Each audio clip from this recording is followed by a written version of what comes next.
My fiancée announced to 150 wedding guests marrying Blake is basically my charity work for the year. Raising her champagne glass. Someone has to take pity on the poor tech nerd, right? I let them believe I was powerless. The next day, she was trending worldwide.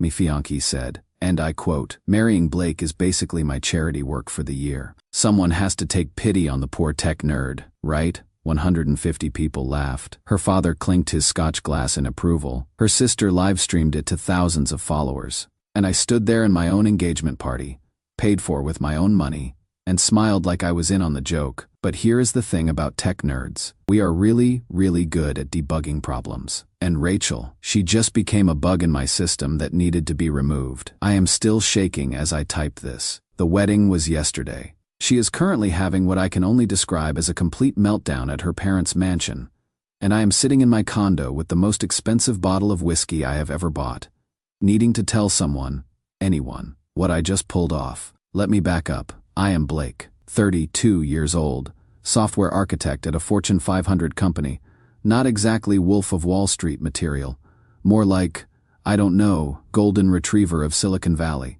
I wear hoodies to nice restaurants. I get excited about cloud infrastructure. My idea of a wild Friday night is optimizing database queries. Rachel was everything I am not. 29, fashion marketing director. Looks like she stepped out of a Vogue spread. Blonde, gorgeous. The kind of woman who gets tables at restaurants that are supposedly fully booked. Her Instagram has 47,000 followers. She comes from old Connecticut money, the kind where they have summer as a verb. We met at a tech conference after party. She was there promoting some fashion app. I was drunk enough to attempt conversation with someone that far out of my league. Somehow, miraculously, she gave me her number. I thought I had won the lottery. God, I was so stupid. The first 2 years were actually good, or maybe I was just blind. She would laugh at my coding jokes, though now I realize she was laughing at me. Not with me. She would bring me coffee during late-night debugging sessions. I thought her constant need to improve me, new clothes, new haircut, new social skills, was her investing in us. The proposal was elaborate because Rachel doesn't do simple. Flash mob at the Brooklyn Bridge. Yes, I know. Cringe. Professional photographer. The works. It cost me 15 grand just for the proposal. She said yes. But looking back, she was more excited about the 3-carat ring than the actual marriage. That is when everything shifted. Suddenly, I wasn't Blake anymore. I was the fiancé, the wallet, the necessary evil to get to the wedding she had been planning since she was 7.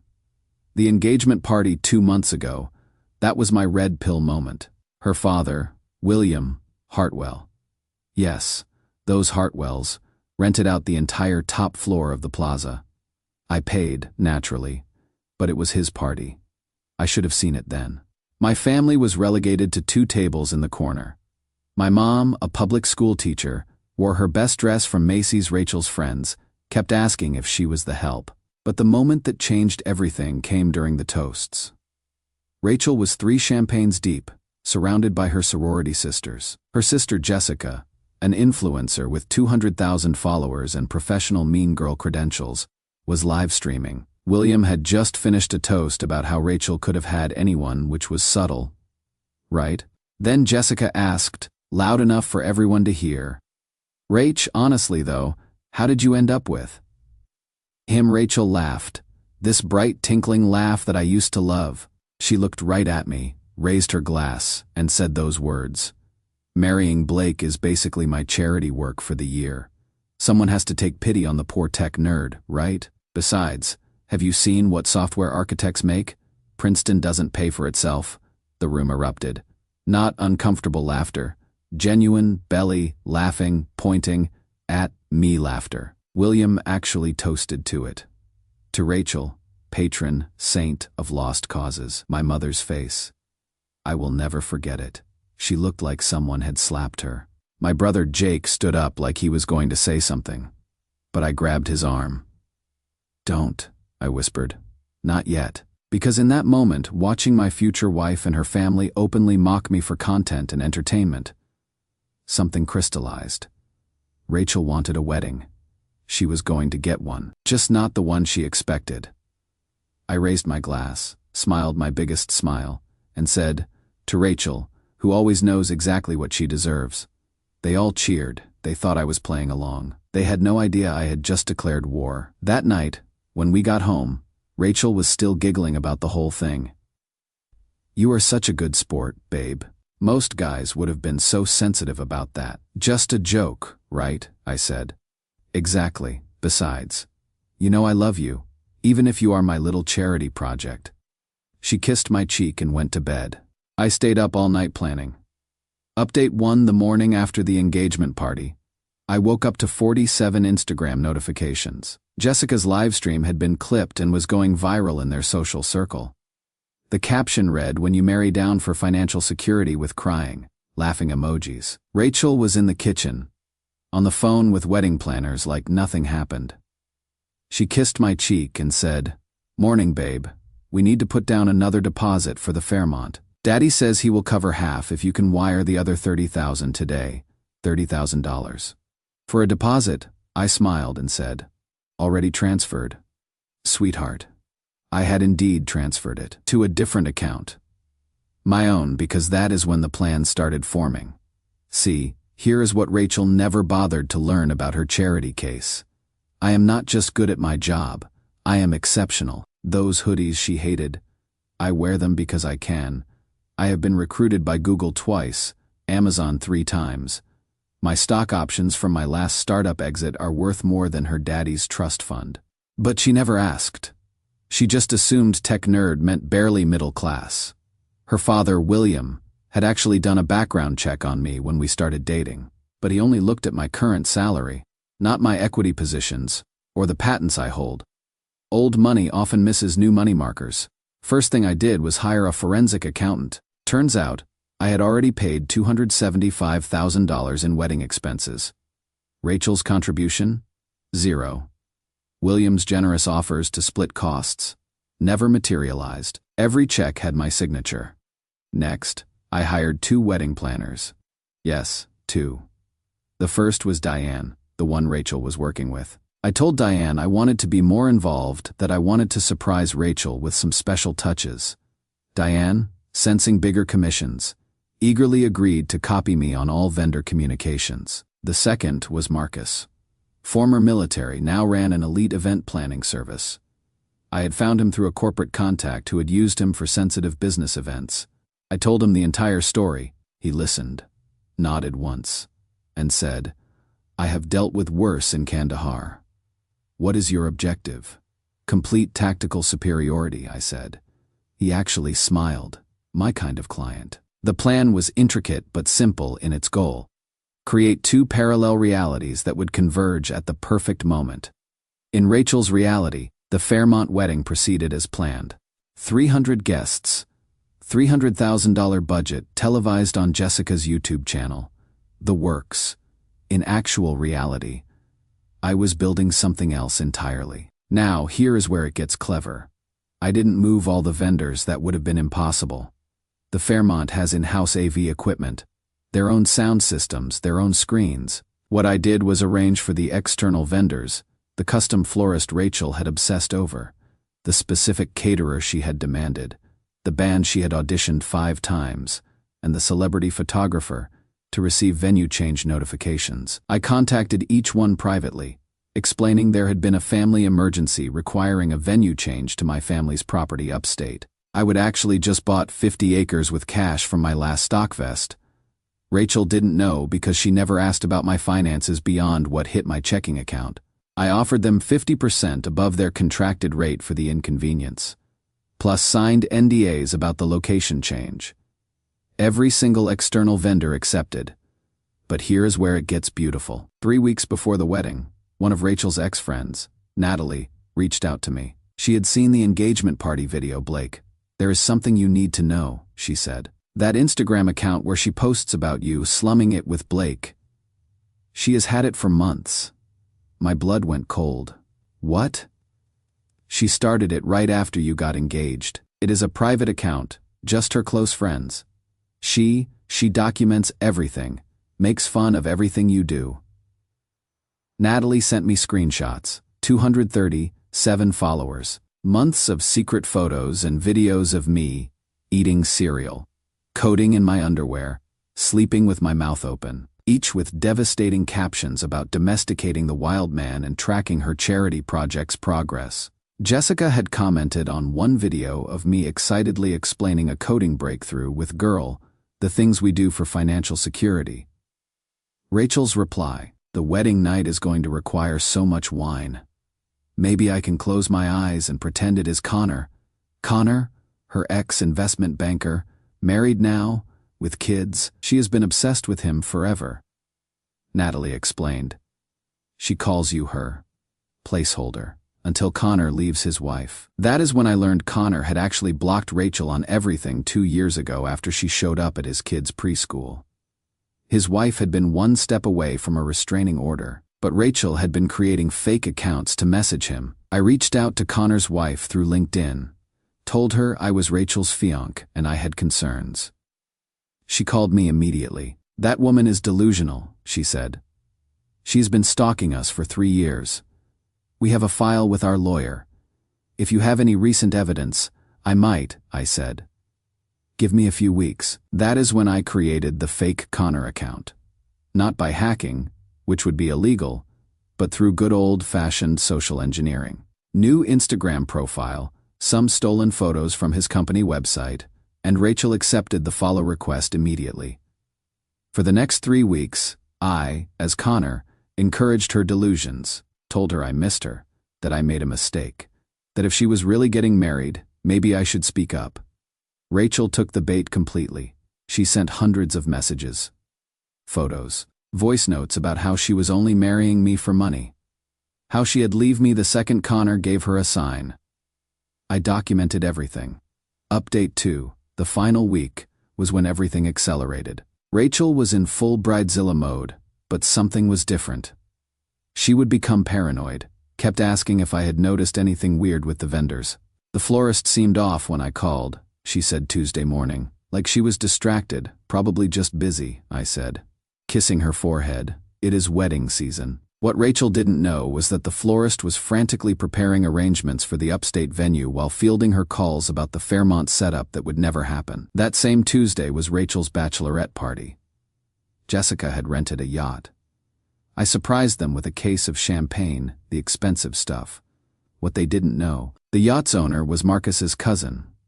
When they had booked, he had made sure they got the yacht with the best security cameras, the ones that record audio for insurance purposes, completely legal in maritime situations. Marcus's cousin later gave me the footage as a wedding gift. The recordings are brutal.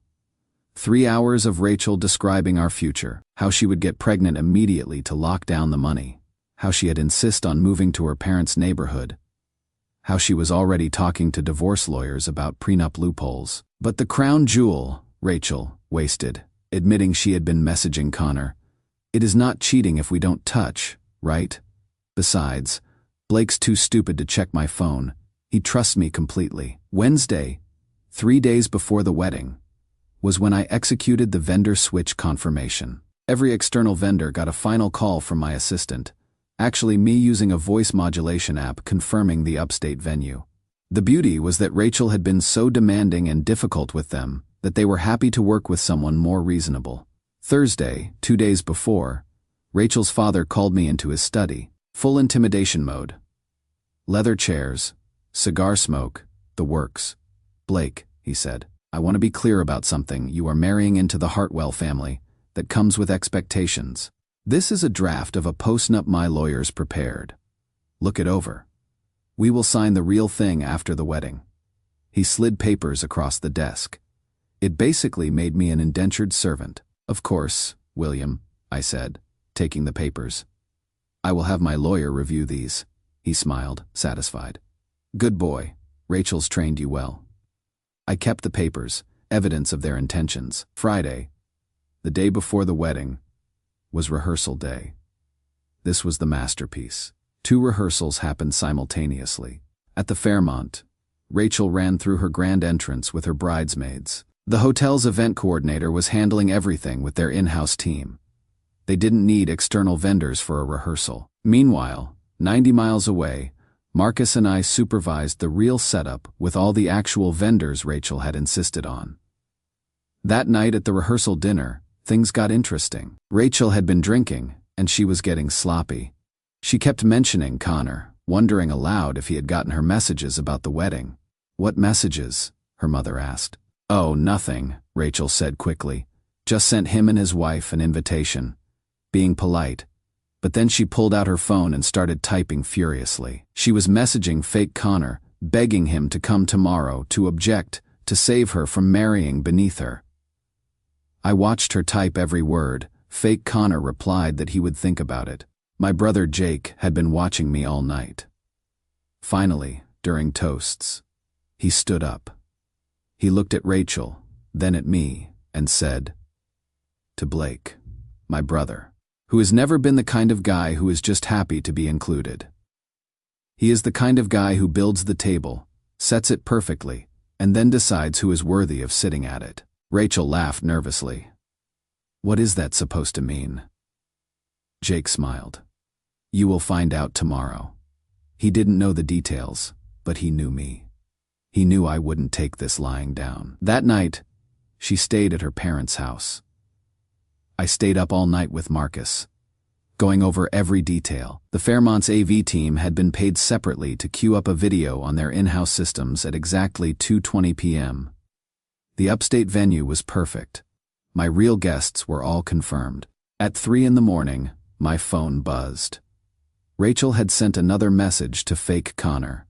"Please come tomorrow. I cannot do this without knowing you are there. I will wait for you to object." Fake Connor replied, "I will be there. Be ready for your surprise." Rachel replied immediately, with hearts and crying emojis, "You are saving my life." I screenshot it, added it to the folder, labeled evidence, and poured myself another drink. The next morning, I would give Rachel exactly what she deserved. Final update, this is it. The day that is now legendary in 2 states. I woke up at 6 a.m. to 47 texts from Rachel, pictures of her getting ready, excitement about the day. The last one, sent at 7:47, said Connor had confirmed he was coming. By 8 a.m, 2 different realities were in motion. At the Fairmont, Rachel and her 12 bridesmaids were in the bridal suite. Hair and makeup teams working their magic. Jessica live streaming everything to her followers, champagne flowing. Her $30,000 custom Vera Wang being steamed to perfection. 300 guests checking in, ready for the social event of the season. Meanwhile, upstate New York, my mom was helping my real guests get settled. 87 people who actually cared about me enjoying a beautiful morning on the property. The vendors Rachel had insisted on were setting up the most beautiful reception you have ever seen. Just not where she expected it.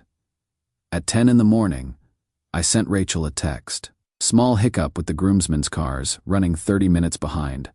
"Start without me if needed. You deserve your perfect entrance," she replied. "Typical Blake. Lucky you are cute. Don't be too late." This bought us the time we needed. At 2 p.m, the Fairmont ceremony was supposed to begin. Rachel was in position, bridesmaids lined up, her father ready to walk her down the aisle. The hotel's string quartet began playing. 300 guests stood up, but no groom, no groomsman, no officiant. Rachel, trying to save face, laughed it off. "He is probably stuck in traffic. You know how he is with time." Nervous laughter from the crowd. At 2:15, William started making calls. My phone was off. Jake's phone was off. Diane, the wedding planner, was frantically trying to reach the vendors. The florist answered, "We are at the upstate venue as Mr. Mitchell requested," the caterer confirmed. "Setting up at the barn location as instructed." The photographer said, "Already shooting at the beautiful property upstate." The band sound check complete at the barn venue. Panic set in. But the Fairmont still had their AV system. At 2:20, exactly as planned, the video I would paid the Fairmont's tech team to cue began playing on their ceremony screens. My face appeared. "Hello, Fairmont. Especially you, Rachel." The room went dead silent. "By now you have noticed the groom is missing. That is because there is no wedding here today. See, when you called me your charity case and said I would be lucky if you showed up, I realized something. You were right. I would be lucky if you showed up. Lucky to dodge the biggest mistake of my life. The video cut to the engagement party footage, Jessica's own live stream. Rachel's words echoing through the ballroom. Marrying Blake is basically my charity work for the year. Then screenshots of the slumming it with Blake account filled the screen. Every humiliating photo, every cruel caption, months of mockery displayed for all 300 guests. But then came the Connor messages.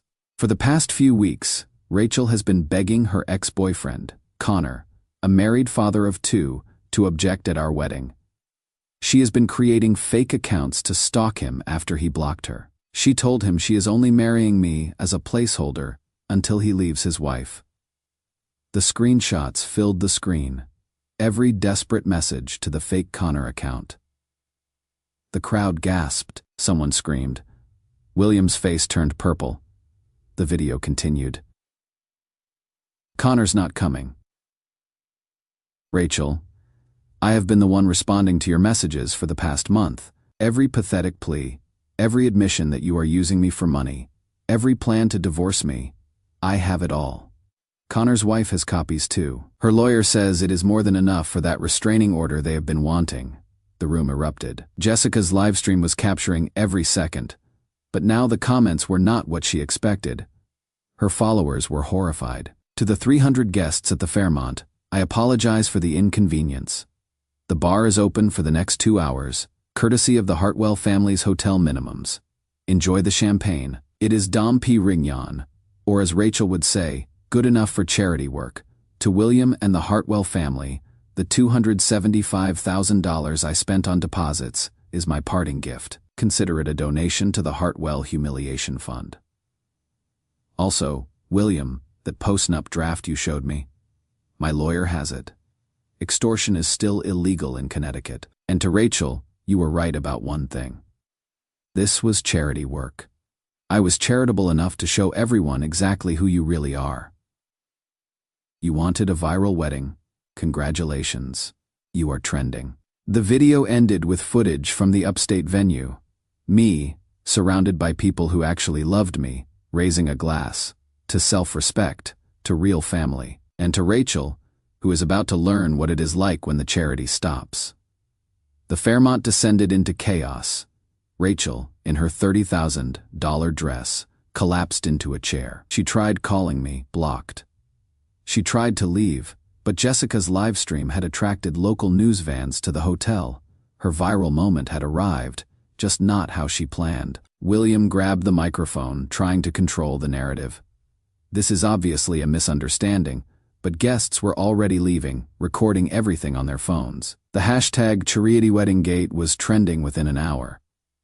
Meanwhile, upstate, we had the most beautiful celebration. The vendors Rachel had tortured for months created magic. The food was incredible. The flowers were perfect. The band played all night. My mom cried, happy tears. Jake gave a speech about how proud he was that I would finally stood up for myself. Rachel's Aunt Betty, who had been excluded from the Fairmont guest list for being too middle class, raised a glass and said, "That girl never deserved you, Blake." I have been waiting years to see someone put the Hartwells in their place. At midnight, Marcus showed me his tablet. Jessica's Instagram was hemorrhaging followers. She had lost 80,000 in 6 hours. The comments were brutal but deserved. Connor's actual wife had posted the evidence with a simple caption, 3 years of stalking ends today. Thank you, Blake, for helping us get the restraining order. Some people never learn when to let go. Rachel had posted one frantic notes app apology about being hacked, and how this was all a misunderstanding. Nobody believed it. Comments were turned off within minutes. William called my lawyer 17 times. The deposits were non-refundable. The Hartwell family was out nearly $400,000 between deposits, the Fairmont minimum, and Jessica's production costs. Their reputation in Connecticut society was destroyed. 2 weeks later, Connor called me personally. "Blake, man, I owe you everything," he said. The judge granted a permanent restraining order. My family is finally safe. Rachel has to stay 500 feet away from all of us. "Just doing my part," I said. "My wife wants to name you godfather to our next kid." He laughed. "She says you are the hero we needed." Rachel moved to California within a month. Last I heard, she was working at a small boutique and dating some crypto guy who has no idea about her past. She tells people she called off her wedding because the groom was beneath her.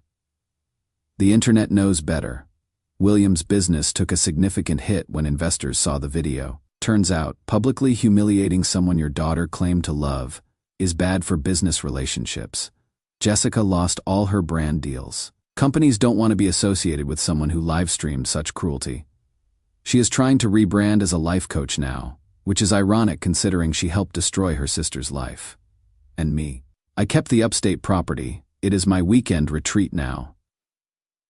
I adopted 2 rescue dogs who don't care that I wear hoodies or get excited about code. I am dating a wonderful woman I met at a tech conference. She has seen the video, and her only comment was, "You were too nice.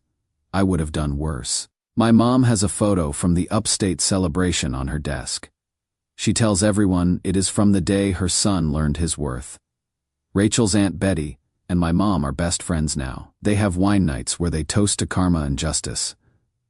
So was I wrong? Maybe. But I was wrong with self-respect, evidence, and apparently, perfect timing. The tech nerd didn't just debug his life. He upgraded to a better version. Rachel got exactly what she always wanted. A wedding that went viral. Everyone talking about her. A story that will follow her forever. Charity work, indeed. And to everyone who asks if this is real, I wish it wasn't. But sometimes the best revenge isn't planned. It is just showing someone's true character to the world and letting consequences do the rest. Know your worth. Don't let anyone treat you like charity. Connor and his wife did have another baby. A boy. They named him Blake. I am the godfather. Rachel found out through mutual friends and had to be sedated. Living well truly is the best revenge.